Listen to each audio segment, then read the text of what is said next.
আমাদের কাছে শেখ সাহেব আল্লাহর থেকেও উপরে। আল্লাহ কোরআনে বলেছেন আল্লাহর একত্বে, আল্লাহর অস্তিত্বে এবং আল্লাহর পূর্ণত্বে বিশ্বাস করতে হবে। এই আল্লাহর ব্যাপারে কিন্তু এই তিনটা ভেরি ইম্পর্টেন্ট। এক নম্বর আল্লাহর অস্তিত্ব, তারপর আল্লাহর একত্ব, তারপর আল্লাহর পূর্ণত্ব। এটার জন্য আল্লাহ কোরআনে শত শত আয়াত নালিশ করেছেন। আল্লাহ শুধু বলেই খারাপ হয়নি, আল্লাহ বিশ্বাস করেন না শত শত কোরআনের আয়াত নালিশ করেছেন। রাসূল সাল্লাল্লাহু আলাইহি ওয়াসাল্লাম যখন মদিনা যাওয়ার আগে, মদিনা থেকে সাহাবীরা এসছে, দলের দলের লোক এসছে, উনি যে শপথ নিয়েছেন, বাড়িতে কি বলে এটাকে, ছাত্ররা কোথায় কি বলে ওটাকে, শপথটাকে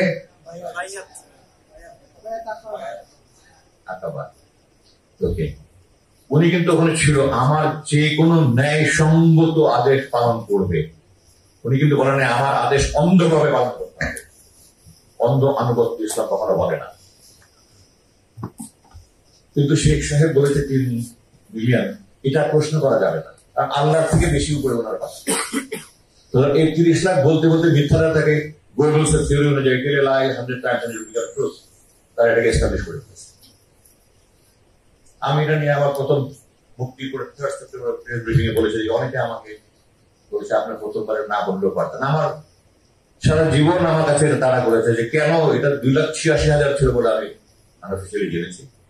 জরিপে এই জন্য তারা প্রকাশ করেনি, তাদের 3,30,00,000 এই কথা প্রকাশ হয়ে যাবে।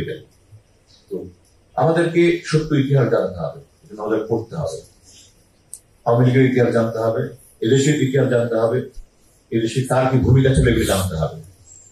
কারণ ভবিষ্যৎ পরিকল্পনা করতে হলে আমাদেরকে ইতিহাস না জেনে হবে না। ইতিহাস জেনে আমাদের ভুলভ্রান্তিগুলি শিখে ওখান থেকে আমাদের ভবিষ্যৎ পরিকল্পনা করতে হবে। আরেকটা কথা বলতে চাই, সেটা হচ্ছে ইন্ডিয়া আমাদের কেন সাহায্য করেছে, তারা কেন তাদের 7 সিস্টার্সে আমাদের আগে থেকেই মুক্তির আন্দোলন হচ্ছে, ওখানে তো তার কোনো সাহায্য করে না, তারা প্রতিহত করার চেষ্টা করে, তাহলে আমাদেরকে তারা সাহায্য করবে না। তার 3টা উদ্দেশ্য ছিল। 1 নম্বর, এই অঞ্চলে তাদের সম্প্রসারণবাদী যে কার্যকর্তাবাদী কার্যকলাপের মূল শর্ত ছিল পাকিস্তান এটাকে দিকে দুর্বল করা। 2, এটাকে একটা ইকোনমিক মার্কেট, অর্থনৈতিক বাজার, পুঁজি বাজার করা। 3, তাবেদার সরকার বসানো। তারা 3টাই সফল হয় নাই, হয়েছে।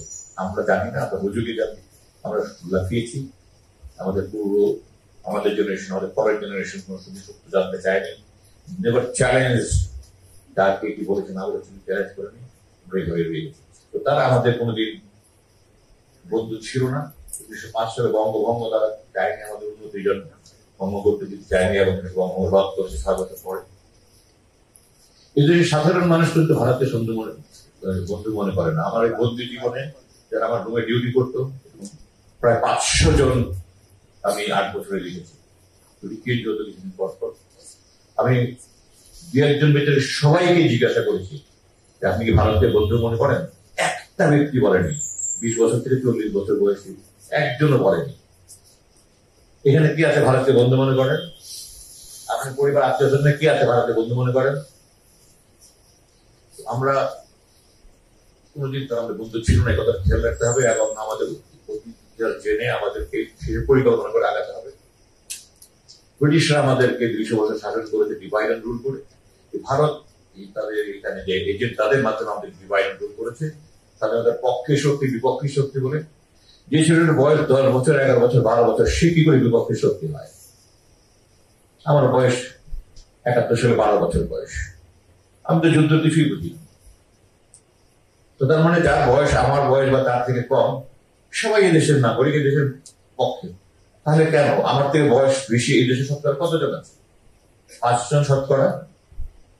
কারণ আমার পরিবারে, আমার দাদা বাড়ি নানা বাড়ি মিলে আমার যে বড় খুব কম লোকই আছে, শতকরা 5 জনের মধ্যে হয়তো হবে। তো তাহলে বাকি লোক 95 সব স্বাধীনতার পক্ষেই শক্তি। আমাকে স্বাধীনতার পক্ষে বিপক্ষী শক্তি বলে গালি দেয় ফেসবুকে। আমি 30 বছর আমার রক্ত ঘাম দিয়েছি, আমার জীবন মৃত্যু ঝুঁকি নিয়ে আমি অপারেশন করে ফিরতেছি দেশের স্বাধীনতা সার্বভৌমত্ব অখণ্ডতার জন্য। এগুলো একটা দেশকে বিভক্তির জন্য এগুলি করা হয়েছে, ভারতের এজেন্ডা বাস্তবায়ন করার জন্য করা হয়েছে। আরেকটা হলো আমাদের জাতীয়তা নিয়ে, আমরা বাংলা নিয়ে বাংলাদেশি, আমরা যখন কোথাও ফর্ম ফিল আপ করে কি লিখি? আমরা বাঙালি। আমরা পাসপোর্ট লিখি কি লিখি? তারা কোনোদিন বলে আমরা বাঙালি? বাংলাদেশি বলে তারা বলে বাঙালি জাতীয়তা, আমরা বাঙালি জাতি। ভাষা কোনোদিন জাতির ভিত্তি হতে পারে না।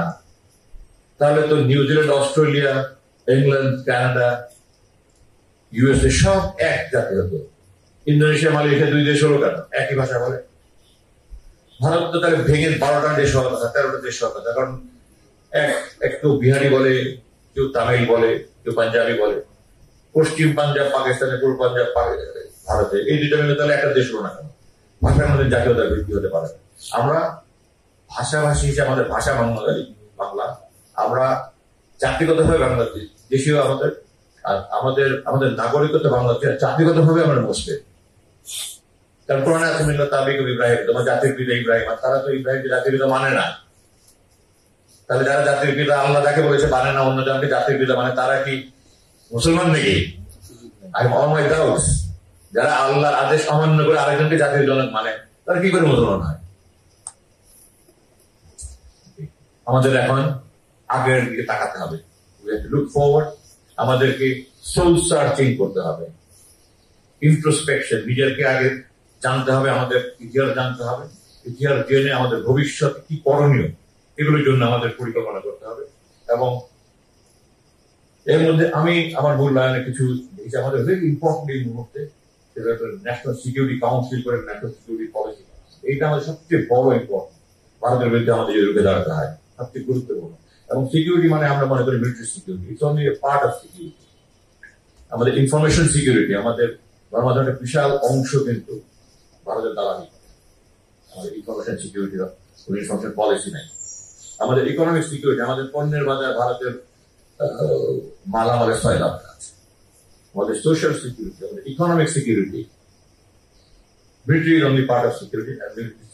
এবং এটার জন্য একটা ন্যাশনাল সিকিউরিটি কাউন্সিল গভর্নমেন্টকে দিয়ে করা উচিত। কনসার্ন মিনিস্টার্স এবং সচিব এবং অল ভাই বোন মিলে সাব কমিটি করে প্রত্যেকটা আলাদা সিকিউরিটি পলিসি করে তার আগালে আমাদেরকে তখন আর কেউ মিথ্যা কোনো কিছু প্রলোভন দেখে আমাদেরকে আবেগ আগাতে যদি উই পলিসি করি এবং উই হ্যাভ সৎ যোগ্য নেতা, এই যে সমন্বয়ে আমরা আগাতে পারবো। আমাদের national security policy only a part of it. আমি আমার কথা আগে বলেছি, সংবিধানের ব্যাপারে বলেছি। আমি আমাদের সংবিধানের অনেক সমস্যা আছে এবং এই সংবিধান তো প্রথম কথা হলো আমার দৃষ্টিতে এই সংবিধান অবৈধ। কারণ আওয়ামী লীগের এই 72 সালে সংবিধান করার কোনো ম্যান্ডেট ছিল না।